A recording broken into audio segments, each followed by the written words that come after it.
India ने फिर एक बार दुनिया को दिखाया अपना दम। जर्मनी को पीछे छोड़कर हम बन गए हैं दुनिया के थर्ड सबसे बड़े विंड और सोलर एनर्जी प्रोड्यूसर। इस न्यूज ने दुनिया भर के क्लीन एनर्जी एक्सपर्ट्स को हिला दिया है। लेकिन सवाल यह है, यह कैसे पॉसिबल हुआ और इसका इंडिया की इकोनॉमी, एनवायरनमेंट और फ्यूचर पर क्या इंपैक्ट होगा। चलिए इस वीडियो में डिटेल में बात करते हैं। कुछ साल पहले तक इंडिया रिन्यूएबल एनर्जी में पीछे था। कोल और ऑयल बेस्ड पावर प्लांट्स पे ज्यादा फोकस था। लेकिन ग्लोबल वार्मिंग, पोल्यूशन और फ्यूल इंपोर्ट्स की प्रेशर ने गवर्नमेंट को पुश किया कि कुछ बड़ा किया जाए। तब से लेकर आज तक इंडिया ने विंड और सोलर सेक्टर में रिकॉर्ड ब्रेकिंग इन्वेस्टमेंट्स किए हैं।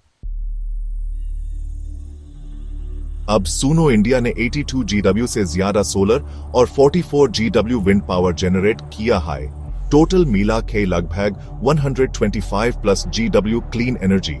इस नंबर ने जर्मनी को पीछे छोड़ दिया, जहां total renewable generation around 120 GW के आसपास है।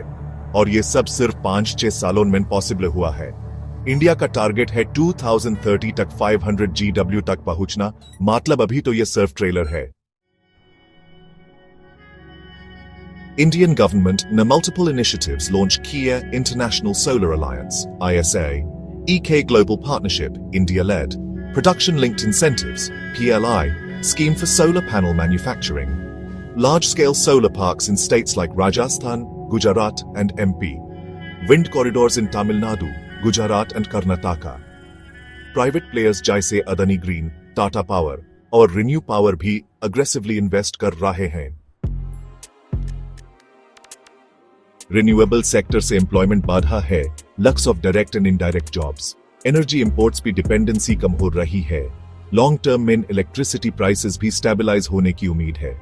और सबसे इंपॉर्टेंट, फॉरेन इन्वेस्टर्स भी इंडिया के ग्रीन फ्यूचर में पैसा डाल रहे हैं। यह तो ऑब्वियस है, पोल्यूशन कम होगा, कार्बन इमिशंस कंट्रोल में आएंगे।